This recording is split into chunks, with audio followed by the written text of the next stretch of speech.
it didn't work. Brandon worked for hours and hours on that video, so I'm sorry there was a technical glitch there.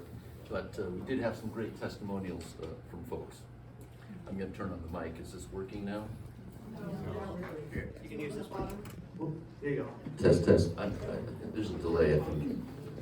Hello, good afternoon. My name is Clifford Gherson, and I've lived here in Montecito for more than 50 years. All that time, I've lived near the Miramar Beach. I'm a retired teacher. I am a former vice president and 6-year veteran of the MA Board of Directors. Brandon and I are permanent full-time residents, unlike some others who have written letters to the newspapers recently. I notice here in the audience that there are a number of printed blue signs among the audience members that say, "I support the Miramar." You know, it's too bad that none of the signs say, "I support the Miramar neighbors." Many neighbors and I are opposed to a new luxury mall and apartment complex at the Rosewood Miramar Beach Hotel. And I want to give you our reasons. I know what the Miramar Hotel once was and what it has become. The old Miramar was an affordable, middle-class hotel, but the new Rosewood Miramar is dedicated really only to the very wealthy. The previous Miramar Hotel was owned for 120 years by local residents, but now LA-based Caruso affiliates co-manages the property with Rosewood Hotels, which, you may be surprised to know, is owned by a $70 billion Chinese conglomerate from Hong Kong. I'm not sure either corporate group fully realizes the charm and the easy style of living that has drawn all of us here. This is a matter of great importance to our community. The impact of the proposed super high-end 17,000-foot shopping mall and above it 10 luxury apartments would change our community. The edifice planned by Caruso will be dropped into our quiet residential neighborhood on Eucalyptus Lane next to the All Saints Church.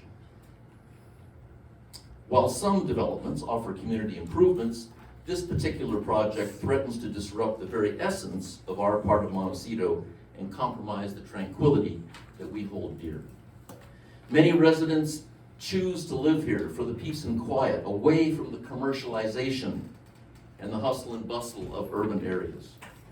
As stewards of our community, it is our responsibility to preserve its unique character and protect the well-being of our residents. Introducing an extravagant shopping mall would irrevocably alter the landscape and character of our neighborhood, bringing with it noise, traffic pollution, and an inflow of outsiders. Traffic congestion is a genuine concern. It's too bad you couldn't see the wonderful slides we had of the cars parked up and down Eucalyptus Lane. Our roads are not equipped to handle the increased volume of vehicles that shopping mall would attract, especially considering its proximity to the beach and the inevitable influx of tourists. There we go, there's one of them. Oh, there we go. Coming up. Hit or miss. Eucalyptus Lane and South Jameson and our other streets could suffer from serious traffic congestion and damage our calm setting. At the proposed mall apartment complex, many people will be arriving and departing each day, some working, some living there. Imagine all the employees who will be coming to work there, those providing various services, and then imagine all the delivery vehicles and vans coming and going, let alone any customers and apartment residents.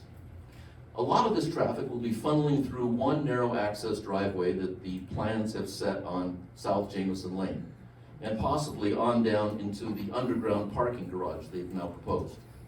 Traffic likely will back up on South Jameson, perhaps 50 yards away to the San Ysidro Bridge. Of course, this is all in addition to the regular traffic generated by the 160-room hotel, its restaurants, and their special events. And remember as well that South Jameson is really a long on-ramp leading to the 101 southbound in our area. Right now around the Eucalyptus neighborhood, we have regular pedestrians, people walking their dogs, parents of preschoolers, seniors at the friendship centers, beachgoers, heading down to the sand, and our own customary residents coming and going to their homes. This is a very busy corridor. Will this expected backup of traffic, lack of easy parking, or high valet fees cause visitors to spill out onto the residential areas nearby? Yes, quite probably. What about emergency vehicle access to our area when the streets are clogged with cars? Here's a view of one day when the beach was packed and the fire truck came by, or tried to. This is a safety issue. Eucalyptus becomes a single lane road when cars are parked up both sides. And trust me, it's happening now. The overall impact environmentally of this project cannot be overlooked. The mall construction itself would likely disrupt the neighborhood for up to a couple of years. And as you know, we've all had steady recovery, rebuilding, and road construction in this particular area for 8 years now. The experience of these unceasing activities is a huge stressor on the neighbors. Many residents are feeling a sort of construction fatigue. Through this, we've learned that Montecito roads are not designed for high volumes of traffic. We are a village, not a city. Cliff, we got 2 minutes one. Okay. I'm going to jump ahead then a little bit. All of this traffic and trouble, by the way, the digging and excavation of thousands of cubic yards of dirt, will be mostly for the benefit of the hotel guests, out-of-towners that pop in here for a couple of days and then leave. Do you know that there are already 11 high-end stores on the Miramar campus already? The bottom line is, this mall is not built with Montecitans in mind. We already have locally owned businesses where we shop.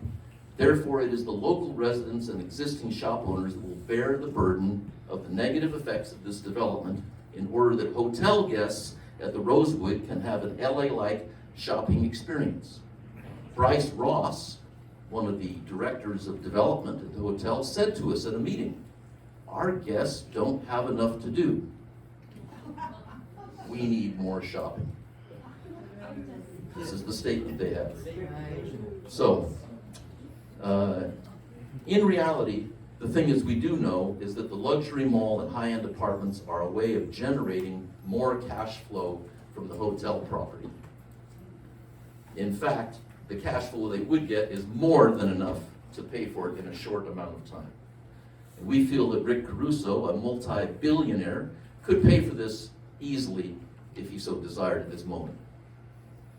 I also was touching on the community plan, as Katie did, and knowing that there are many parts. One of the parts that's important is designated land, commercially designated land serving local needs shall be provided within existing village areas and not expanded to new sites. We don't want a new commercial village. Finishing up now. Are we going to ignore our well thought out and carefully developed community plan? Will the Montecito Association be true to its mission? Or will Montecito sell its soul to an outside developer in exchange for a convenient cup of coffee or a stylish scarf? Finally, I say to you from my heart, and we do mean this, when we consider all the detrimental effects this ill-conceived mall project will have on many fronts, on traffic, on street parking, on resources, on neighborhood compatibility, we must conclude that this slice of Rodeo Drive has no business being in Montecito. Yeah.